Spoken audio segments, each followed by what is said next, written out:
What motivated me to participate in the trial was uh, experiencing decades of a lack of success with other therapies to treat my PTSD. I did not realize that I had PTSD until my 40s, my mid 40s. And I was absolutely confounded when I was prescribed the exact same medications as when I had been diagnosed previously with depression and anxiety and so forth. So I started to research other alternative therapies, emergent therapies, and found this one and had looked into ketamine as well, but felt that this was a better one for me because of my circumstances, and so I then applied for the trial.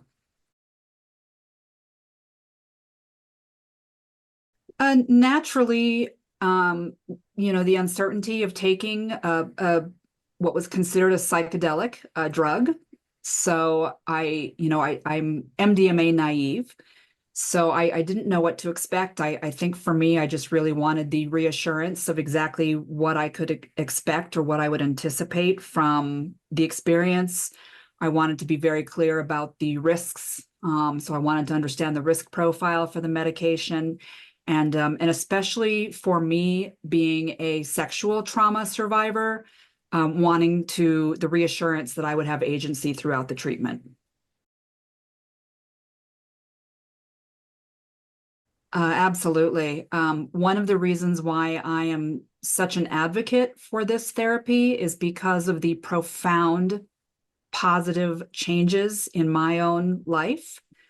I have never experienced anything that actually unwound the traumas for me and shifted my perspective to the degree that I was actually able to address the actual trauma instead of just reacting and being, more in a reactive state. So it was a profound change for me to have the process of going through the MDMA and the therapy for the positive.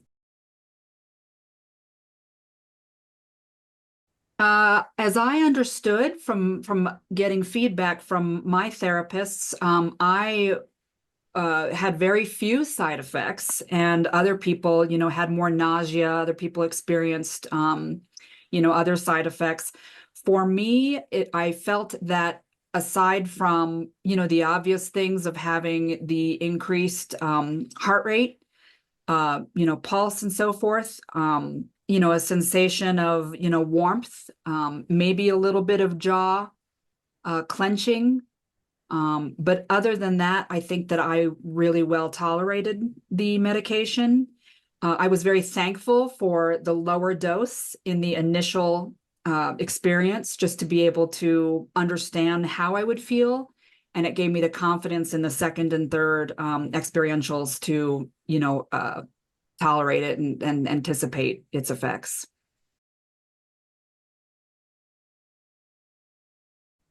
I am so disappointed because it's clear to me that this is something that can absolutely address complex trauma and trauma in general in a way that any existing medications can't touch. And as a matter of fact, I feel like a lot of the SSRIs are actually dangerous. My experience was certainly that. I became suicidal when I took an SSRI, and other therapies actually brought me sort of closer to the edge, if you will. Um, I liken the MDMA to, having the neurological repair that has to happen first before you can address trauma, the psychological and mental and cognitive aspects of it. So to me, this was such a massive disappointment because the amount of people that need this now who are in a life and death sort of equation, this is going to cost lives. And I think it is really important for us to keep in mind that this delay is denying people who are really, grappling with suicidality. This is a really impactful delay. I think if there's anything to add, it is just what I've been saying all along, which is in my own research, this MDMA therapy has been, I think, so we understand so well the MDMA. We understand it, it's well characterized. We understand what the, clinical risks are. Again, it's just such a disappointment that this got mirrored down in the complexity of the therapy wrapper. There are clearly bad actors at play in this, but I feel that they are having a really disproportionate impact on this decision. And so I just hope that we can get through the next steps, either in reassuring, the clinical and medical and research communities that this is in fact safe. It should at least be tested on an audience, but obviously it's a major delay to have clinical trials reordered in this case. So I would just hope that we use our better heads to figure out a better path forward other than demanding an entire clinical trial.